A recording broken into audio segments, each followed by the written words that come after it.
Gold, trusted gold buyers. మీరు తాకట్టు పెట్టిన బంగారాన్ని విడిపించి ఈ రోజు ఉన్న మార్కెట్ ధరకు కొనబడను.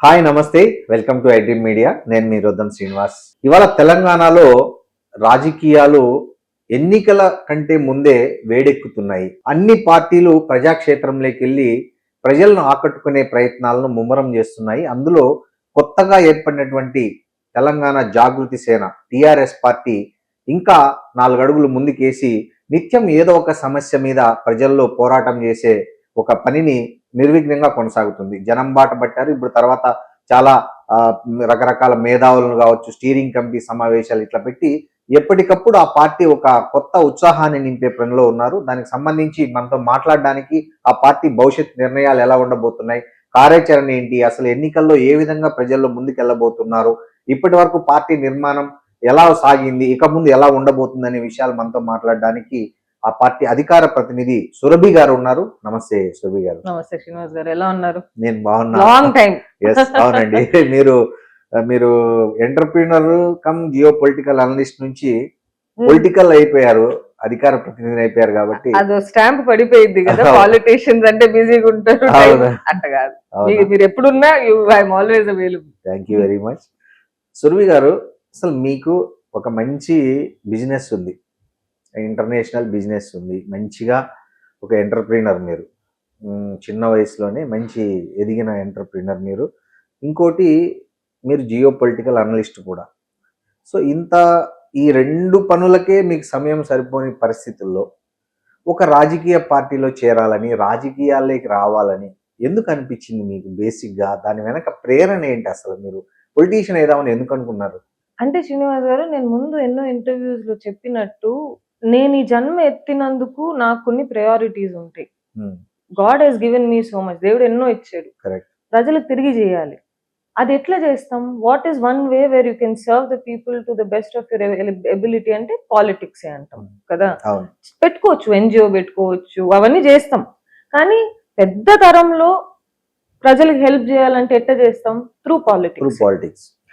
ఈ నిర్ణయం వచ్చేసి రాజకీయాల్లో దిగడం అనేది ఇప్పుడు నేను అనుకుంది కాదు. 4 years 5 years తర్వాత చూద్దాంలే వాస్ ది ప్లాన్. కానీ కవిత గారు పార్టీ పెట్టినప్పుడు, దాని ముందైనా కానీ తను పడే బాధలు, ఇప్పుడు కూడా పడుతున్న బాధలు, తన్ని ఎలాంటి సిచ్యువేషన్ కి గురి చేసేసారో ప్రజలే గాని, వేరే వేరే చుట్టూన్న పార్టీసే గాని, అవన్నీ చూసి ఓ మహిళగా, అరే ఈ టైంలో నువ్వు ఓ మహిళకు హెల్ప్ చేయకపోతే, సపోర్ట్ చేయకపోతే, తన పక్కన నించొని ఆ ధైర్యం ఇవ్వగలకపోతే what is the point of all this అనిపించింది. సో ఈ డిసిషన్ తీసుకుంది దానివల్ల. యాక్చువల్ గా తీసుకోవాల్సింది 4 years తర్వాత. That was the life plan. కానీ తను పడుతున్న బాధలు చూడలేక, ఒకవైపు భారతీయ జనతా పార్టీ ఉంది, అంటే నెక్స్ట్ తెలంగాణలో ఎలాగైనా అధికారం సంపాదించాలనే ఆలోచనలో ఉన్న పార్టీ. దానికి ఎన్ని రకాల వనరులు ఉన్నాయో మీకు తెలుసు, కేంద్రం నుంచి రాష్ట్రం వరకు.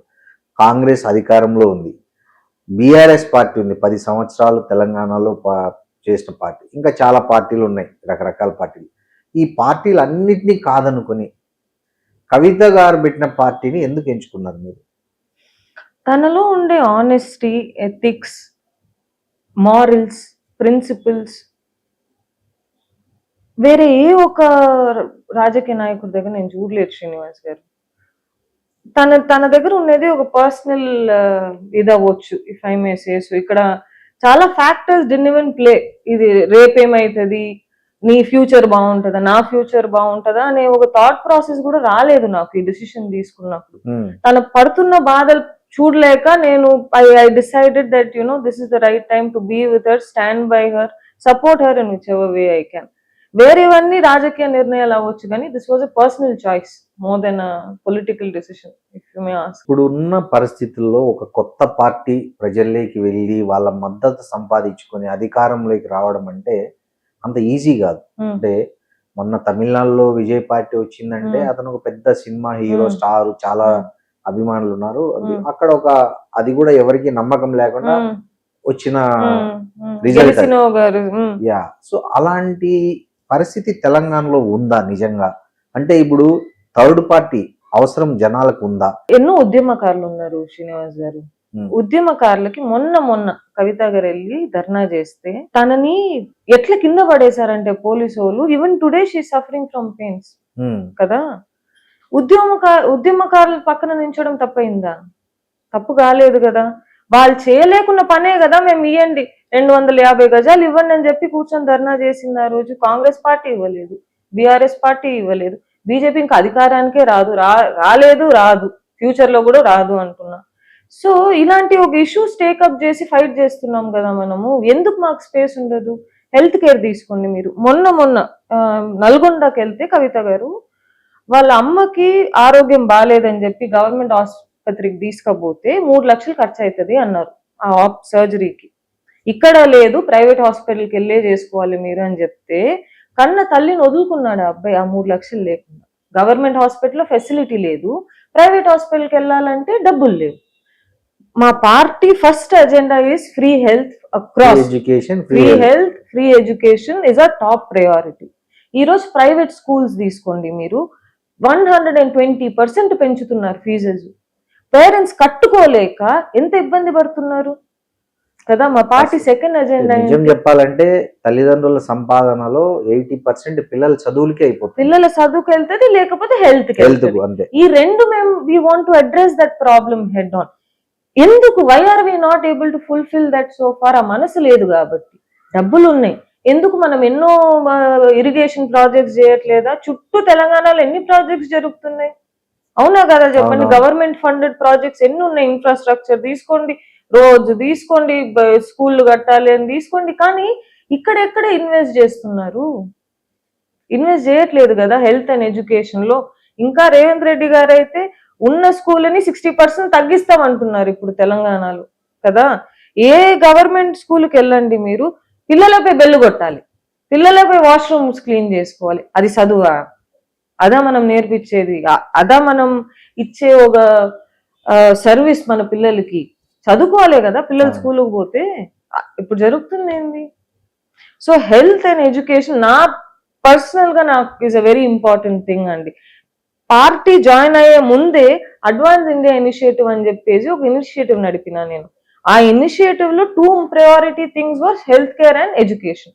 కానీ అది అట్లా కొనసాగింది. సో ఆ ఐడియాలజీ మ్యాచ్ అయి ఉండొచ్చు కావచ్చు. దానికి హెల్త్ అండ్ ఎడ్యుకేషన్ ఫ్రీగా వస్తే ప్రజలకి 80% ప్రాబ్లమ్ సాల్వ్ అయినట్టే కదా, ప్రశాంతంగా బతకొచ్చు. అవును, ఆ రెండు మెయిన్. చాలా మంది ఎక్కువ ఇబ్బంది పడుతున్న సెక్టార్స్, ఎక్కువ అప్పుల పాలైపోయి కుటుంబాలు ఆస్తులు అమ్ముకునే పరిస్థితి. ఇవాళ ఏదన్నా చిన్న ఎగ్జాంపుల్ క్యాన్సర్ వస్తే చాలండి, ఎన్ని ఆస్తులు అమ్ముకొని ఇవ్వాల్సి వస్తుంది. అండ్ క్యాన్సర్ ఈ మధ్య బీపీ షుగర్ లా అయిపోయింది, చాలా ఎక్కువ వస్తుంది. ఒక్కొక్క ఇంజెక్షన్. మీరు మంచి ఫ్రీ ఎడ్యుకేషన్, ఫ్రీ హెల్త్ అనేది చాలా మంచి నినాదమే. బట్ అది ఆచరణలో సాధ్యమవుతుందా? దాని మీద ఏమైనా మీరు అధ్యయనం చేశారా? We consult with economists around the world, Srinivas గారు. మాకన్నా ఒక ప్లాన్ ఉంటది కదా, ఓ మాట ఇస్తున్నామంటే ఒక ప్లాన్ పెట్టుకునే కదా మాట ఇస్తాం. వేరే పార్టీలు, అందుకే చెప్తున్నా, వేరే పార్టీలు చేసే రాజకీయాల్లో మేము చేయం. అందుకే ఒక మహిళ టాప్ లో ఉంటే, when women is making decisions for the state, ప్రజలకి తను నిర్ణయాలు తీసుకుంటుందంటే ఆ డిఫరెన్స్ ఖచ్చితంగా ఉంటది. దాంట్లో ఒక మదర్లీ టచ్ ఉంటది. ఊరికి అట్లా చేసేరు కదా. I think one of the reasons why we will succeed is also because of. మీకు ప్రత్యర్థి ఎవరు అనేది చాలా కన్ఫ్యూజన్ గా ఉంది.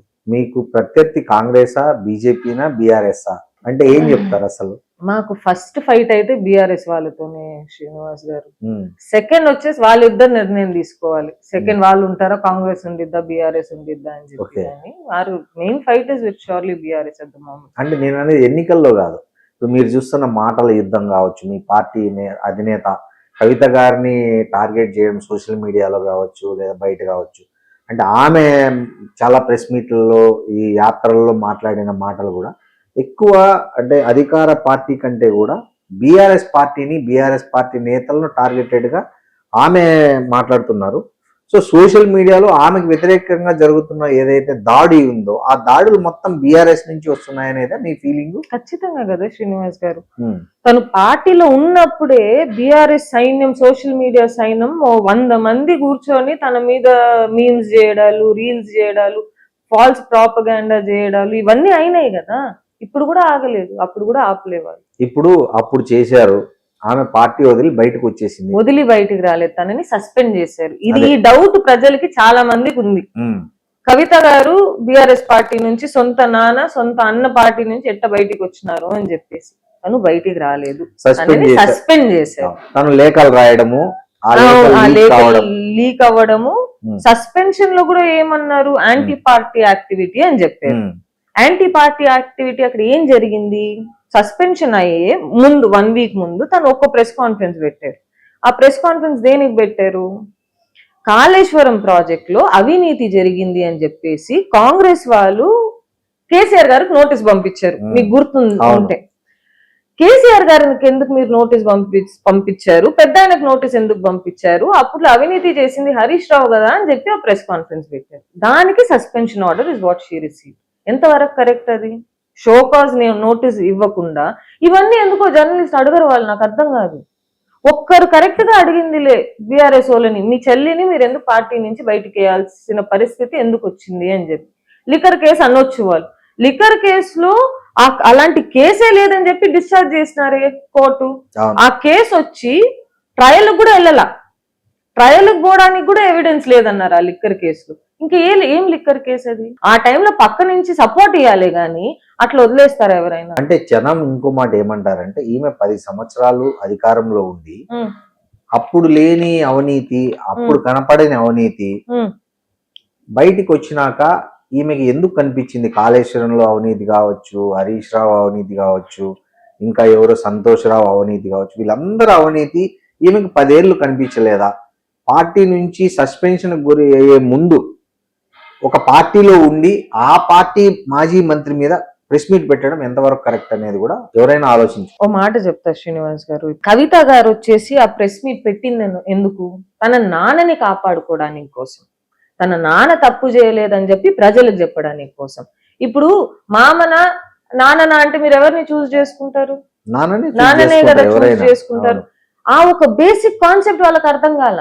అది ఆమె ఇంటెన్షన్, నాన్న చెడ్డ పేరు రావద్దు అనుకున్నప్పుడు ఆ నాన్నే ఎందుకు సస్పెన్షన్ చేయించారు అనేది కూడా పాయింట్. మాకు తెలియదే, మీరు వాళ్ళని అడగండి, మాకు ఇప్పటిదాకా తెలియదు, కాంటాక్టే లేదు మాకు వాళ్ళకి, రైట్? సో మమ్మల్ని అడిగితే మేము ఏమని చెప్తాం? మాకు ఇవ్వండి ఫస్ట్ ఆ క్లారిటీ అని మేమే మిమ్మల్ని అడుగుతున్నాం. మీడియా ద్వారా మీరే మాకు ఆన్సర్ ఏదో వాళ్ళ దగ్గర నుంచి చెప్పించండి. ఇప్పటిదాకా చెప్పారా? పోనీ నేను మిస్ అయ్యానా? చెప్పలేదు కదా, వాళ్ళు చెప్పలేదు. మరి చెప్పాల్సిన బాధ్యత వాళ్ళకి లేదా? ఇప్పుడు ఆ కుటుంబంలో ఉండి ఎందుకు తన 10 ఏళ్ళు చెప్పలేదంటే, ఇప్పుడు నేను కుటుంబంలో ఉన్నా శ్రీనివాస్ గారు, 100 జరుగుతాయి లోపల.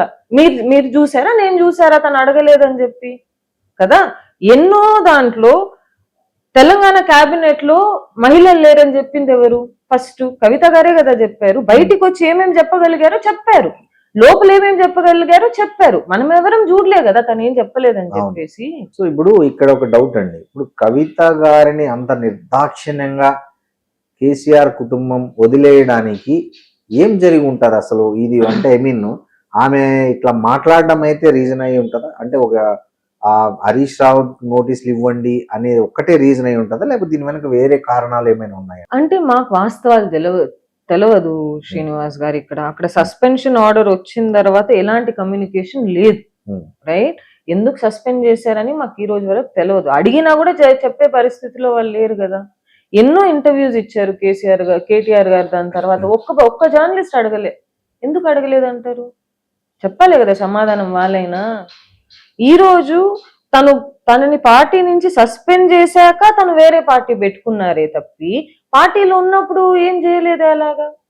యాంటీ పార్టీ యాక్టివిటీ అని ఎట్ట అంటారు మరి? తండ్రి మీద కూడా విమర్శలు చేశారు కవిత బయటకు వచ్చి, అతను ఒక మరమనిషి అయిపోయారు అని. ఎందుకు ఆమెకు అంత బాధ? అంటే తన తండ్రిని బహిరంగంగా విమర్శించేంత దుఃఖం ఏముంది ఆమెలో? ప్రజలు ఫస్ట్ అనే ఒక కాన్సెప్ట్ అంతే. ఇప్పుడు అదే సభలో కవిత గారు, నేను ఆ 10 ఏళ్ళ ఆ పార్టీలో ఉన్నా, ఆ కుటుంబంలో ఉన్నా, ఆ భాగస్వామ్యం ఏదో కొంచెం నా వైపు ఉంటది, ఐఎమ్ సారీ, ఐ అపాలజైజ్, నన్ను క్షమించండి చెప్పింది అడిగింది కూడా కవిత గారే కదా, అవునా కాదా చెప్పండి?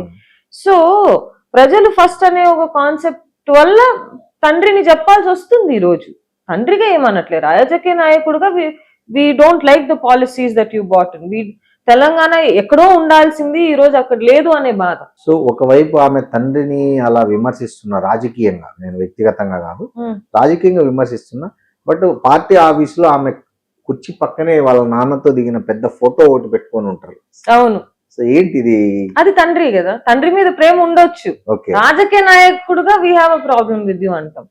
పాలిటిక్స్ లో దిగినప్పుడు పేకాటే బామర్ది, అవునా కాదా చెప్పండి.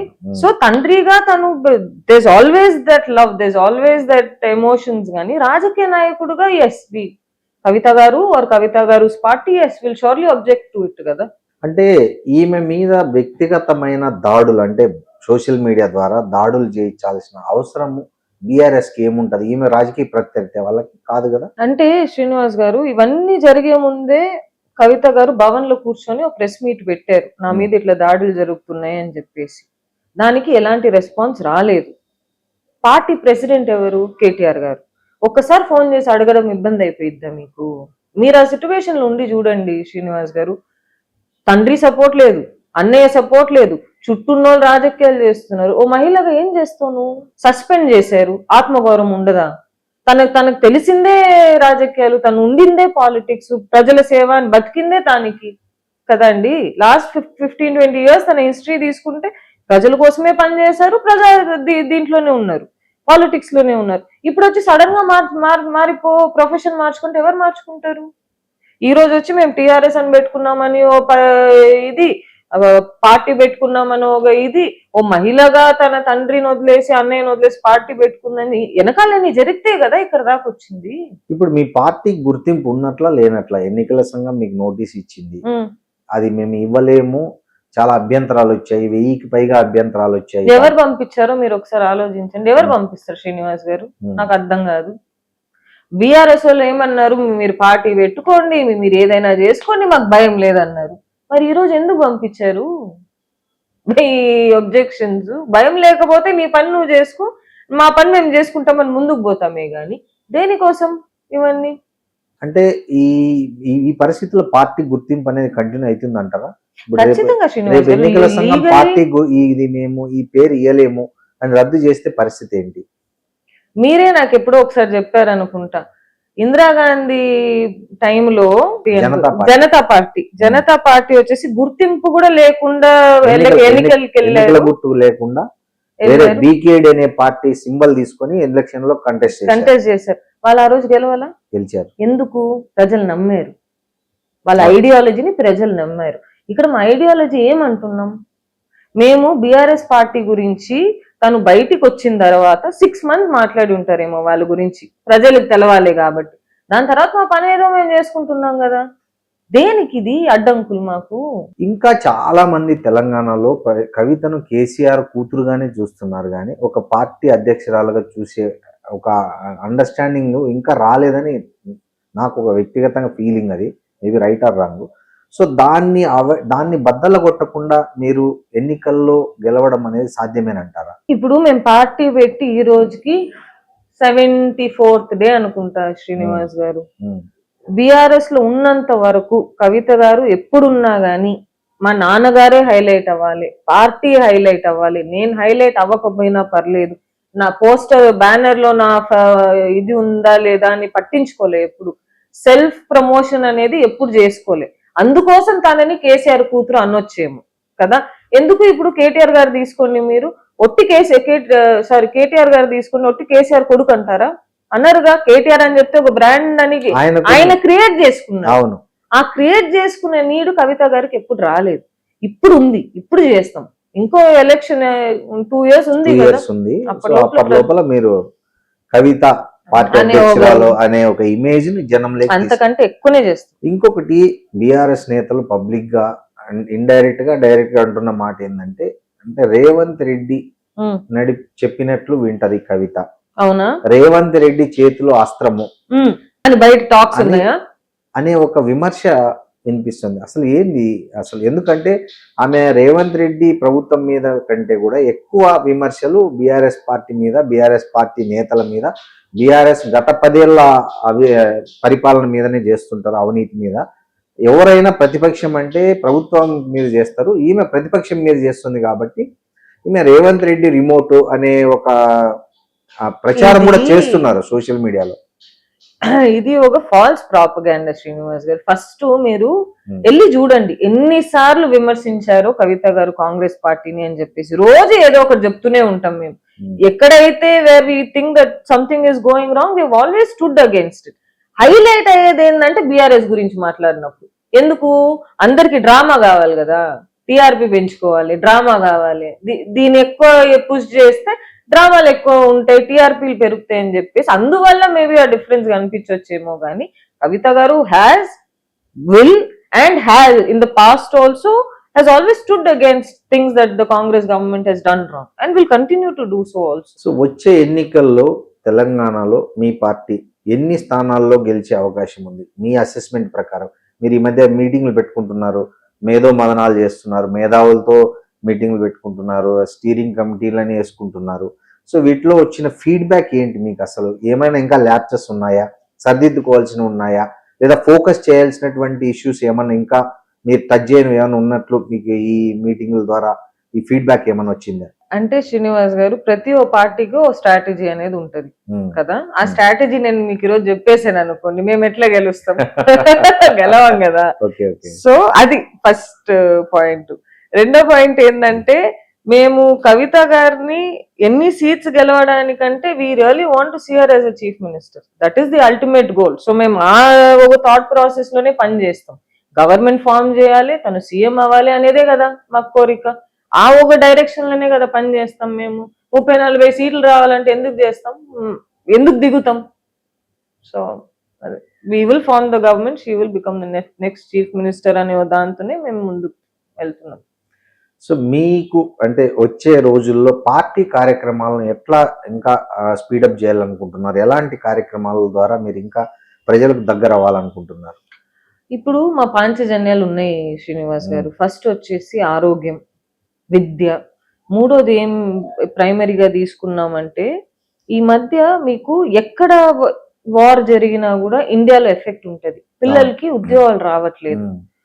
ఒక ఎదిగిన పిల్లగాడు తల్లి దగ్గర పోయి డబ్బులు తీసుకోలేడు కదా. ఇక్కడ జాబ్స్ లేవు, అక్కడ బిజినెస్ పెట్టుకోవడానికి డబ్బులు కూడా లేవు అని చెప్పేసి. అయితే మా మూడోది ఏంది, స్టూడెంట్స్ కి, జెన్జీకి, ఈ whoever are in the field now, వాళ్ళకి 2 lakhs నుంచి 20 crores దాకా గవర్నమెంటే ప్రొవైడ్ చేస్తుంది. వాళ్ళు ఎక్కడ ఏ బిజినెసెస్ పెట్టుకోవాలన్నా కూడా వాళ్ళు ఒక ఐడియాతో రావాలి, పార్టీ దాన్ని సపోర్ట్ చేస్తుంది, రైట్? ఇలాంటి ఒక 4-5 ఉన్నాయి మాకు, which are the problems that are existent ఈ రోజు కదా. చాలా వరకు హెల్తే గానీ, ఎడ్యుకేషనే గానీ, బిజినెస్ అనే గానీ, రైతులనే గాని, ఎంత పెద్ద సమస్య చెప్పండి ఇవన్నీ. ఫస్ట్ మేము తీసుకొచ్చింది 5 కదా. ఈ 5ని మేము కరెక్ట్ గా డెలివర్ చేసామనుకోండి, I don't think any other party, అన్ని పార్టీలు చెప్తాయి వైద్య విద్యం అని చెప్పేసి, కానీ ఏ పార్టీ చేసింది ఇప్పటిదాకా? వెళ్ళి చూడండి గవర్నమెంట్ హాస్పిటల్స్ బయట, గవర్నమెంట్ స్కూల్స్ కి వెళ్ళి చూడండి. ఇదే చేసేది. This is the best that the government can do. We surely are not impressed. అంటే మీ పార్టీ మహిళలకు ఏమైనా ప్రత్యేకంగా కొన్ని స్థానాలు కేటాయించే ఆలోచన ఉందా? 33% inside the party is always decided, Srinivas గారు. అది ముందుంచే తీసుకున్న నిర్ణయం. ఎలాంటి పాత్రలు ప్లే చేస్తారని చెప్పి ఫస్ట్ ఎలక్షన్ ఉంది, దాన్ని గెలవాలి, తర్వాత కదా మనం. నేననేది ఎన్నికల్లో పోటీ చేయడానికి మహిళలకి ఎన్ని సీట్లు ఇవ్వాలనుకుంటున్నారు? 33% మ్యాండేటరీ. తెలంగాణ ఉద్యమంలో అమరులైన వాళ్ళ కుటుంబాల నుంచి ఏమైనా మీరు వాళ్ళను ప్రజాప్రతినిధులుగా తీసుకొచ్చే ఆలోచన ఉందా? సో వాళ్ళ కోసం ఎట్లయినా ఏమైనా ప్రత్యేకమైన ప్లాన్స్ ఉన్నాయా? ఉంటాయి కదా. ఈ తెలంగాణలో ఉద్యమకారులు పక్షాన ఎవరైనా ఇప్పుడు నించున్నారంటే అది టిఆర్ఎస్ పార్టీనే. బీఆర్ఎస్ కూడా అంత నించున్నది లేదు, కాంగ్రెస్ కూడా అంత నించున్నది లేదు, బీజేపీ అయితే లిస్ట్ లోనే లేదు. సో ఉద్యమకారులు మేము ఫస్ట్ ప్రిఫరెన్స్ ఇస్తున్నప్పుడు రేపు ఎన్నికలకి వెళ్ళినప్పుడు కూడా తీసుకుంటాం కదా.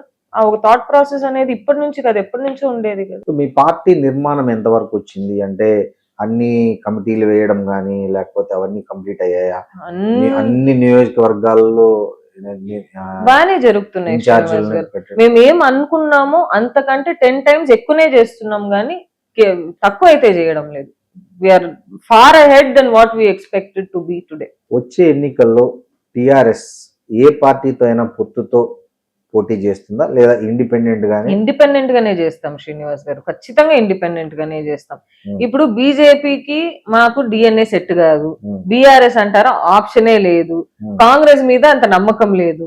సో ఆబ్వియస్లీ మేము we will fight as individual పార్టీనే గానీ ఎవరితో ఐ డోంట్ థింక్ కూటమిగా ఎవరితో వెళ్ళం.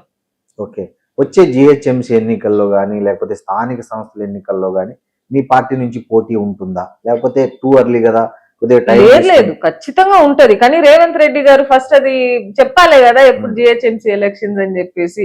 ఇప్పుడు 2 వారాల ముందు చెప్పారు అనుకోండి, వాళ్ళకి టైం ఉంటది ప్రిపరేషన్ అవ్వడానికి. మాకి 2 వీక్స్ ముందే కదా తెలిసేది. ఆ డిసడ్వాంటేజ్ అనేది టిఆర్ఎస్ పార్టీకి మాత్రం కాదు, బీఆర్ఎస్ కు ఉంటది, బీజేపీ కూడా ఉంటది, మాకు కూడా ఉంటది. కాంగ్రెస్ వాళ్ళు ముందే ప్రిపేర్ అయ్యి ఉంటారు కాబట్టి. సో కానీ అవన్నీ ఎదుర్కొంటాం, వి విల్ విన్. సో అయితే జిహెచ్ఎంసీ ఎన్నికల్లో కూడా మీ పార్టీ పోటీ చేస్తుంది.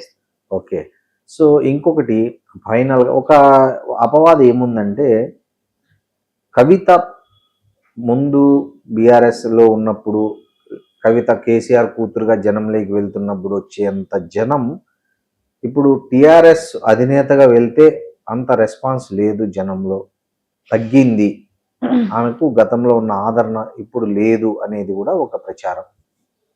ఇది ముందు ఏం చెప్పానో అదే చెప్తాను శ్రీనివాస్ గారు. We are 74 days old party. Kavitha గారు బీఆర్ఎస్ లో ఉన్నంత సేపు మా నాన్న ఎట్లా హైలైట్ అవ్వాలి, పార్టీ ఎట్లా హైలైట్ అవ్వాలి అని చూసారే కానీ తను ఎలా హైలైట్ అవ్వాలి అని చూసింది లేదు. ఇప్పుడు చేయాల్సి వస్తుంది. ఆ టైంలో ఎందుకు అంతమంది వచ్చారంటే బీఆర్ఎస్ సైన్యం అది కదా. ఇప్పుడు మేము సైన్యంని తయారు చేస్తున్నాం. ఇట్ విల్ హ్యాపెన్, ఖచ్చితంగా ప్రజలు వస్తున్నారు, కానీ టైం పడుతుంది కదా. Obviously it will take its time. ఇల్లు కట్టాలంటే ఒక రోజులో అయ్యే పని కాదు కదా శ్రీనివాస్ గారు, టైం పట్టిద్ది. దాన్ని ఎదుర్కోవడానికి ధైర్యం ఉండాలి, అది ఉంది, అది ఎదుర్కొంటాం.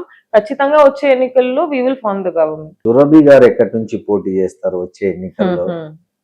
సో ఇంకా చూడాలి శ్రీనివాస్ గారు, మీకు అన్ని చెప్పేసాను అనుకోండి ఈ రోజు, చూసేవాళ్ళు ఇంకా మా స్ట్రాటజీస్ అర్థం చేసుకోరని చెప్పాలి. అసలు ఎమ్మెల్యే పోటీ చేస్తారా లేకపోతే ఏమైనా నామినేటెడ్ పోస్ట్ తీసుకుంటారా, ఎమ్మెల్సీగా తీసుకుంటారా అని అడుగుతున్నా. మీ ఆలోచన అంటే ఆ టైంలో డిసిషన్ తీసుకోవాల్సింది కవిత గారు. పార్టీ కంబైన్డ్ గా డిసిషన్ మీకంటూ ఉంటది కదా, ఇప్పుడు నా పలానా కాన్స్టిట్యున్సీలో నాకు కొంచెం. ప్రస్తుతానికి కవిత గారిని సీఎం చేయడం అని చెప్పేసి ఒకే పాయింట్ ఆఫ్ అజెండాతో ముందుకు వెళ్ళాలి శ్రీనివాస్ గారు. ఎందుకంటే మనది ఏమని చూసుకున్నాం అనుకోండి, పని చేసే దాంట్లో స్వార్థం వస్తుంది. స్వార్థం వచ్చింది అనుకోండి, ఎట్లా పని చేస్తాం? ఒక పాయింట్ అజెండా పెట్టుకునే కదా ఎవరైనా పని చేయగలుగుతారు, లేకపోతే 100% ఇవ్వలేరు. ఇప్పుడు నా సెల్ఫిషెస్ ని తీసుకుపోయి ఆడ ముందు పెడితే I will not serve the party, neither the leader no. So first అయితే టిఆర్ఎస్ అధికారానికి రావాలి, తర్వాత చూద్దాం. ఏం నేర్చుకున్నారు అంటే, ఒక ఎంటర్ప్రీనర్ గా ఉండి రాజకీయాల్లోకి వచ్చారు కదా, ఆ రెండింటి మధ్య ఏం చూశారు మీరు? కొత్తగా ఎట్లా అనిపించింది? ప్రజలు పడుతున్న కష్టాలు ఇంకా చూస్తున్నారు శ్రీనివాస్ గారు, దగ్గరగా చూస్తున్నా. అది నిన్ను మారుస్తుంది, ఓ మనిషిగా నిన్ను మారుస్తుంది. మొన్న ఎల్బీ నగర్కి వెళ్ళుంటే అక్కడ పేరెంట్స్ ఫీజు కట్టలేకుండా ఎంత ఇబ్బంది పడుతున్నారంటే, ఆడపిల్లల్ని ఇంట్లోనే ఉంచుతున్నారు, మగపిల్లల్ని స్కూల్కి పంపిస్తున్నారే కానీ ఫీజు రియంబర్స్మెంట్స్ అవ్వట్లేదని చెప్పేసి ఒకటి. తల్లిదండ్రులు ఎంత బాధపడతారు చెప్పండి. 9th దాకా చదువుకుందో పాప సుకన్య అని చెప్పేసి 10th పంపించలే. సో ఇలాంటి ఇష్యూస్ దగ్గర నుంచే చూస్తే నిన్ను మారుస్తుంది అది. అరే ఇట్లా కాదబ్బా, ఇట్లా కాదు రే బై, బెటర్ గా చేయాలి మనం, ఇలాంటి ప్రాబ్లమ్స్ ప్రజలకు ఉండకూడదు. మొన్న గవర్నమెంట్ హాస్పిటల్కి వెళ్తే ఒక నిండు గర్భిణి నొప్పితో ఏడుస్తుంటే నర్స్, అందరూ all women go through this కదా, నీకేం స్పెషలా, ఎక్కడి నుంచి వస్తుంది నీకు నొప్పి, నోరు ముయ్యి అంటా ఉండరు. బాధేదు.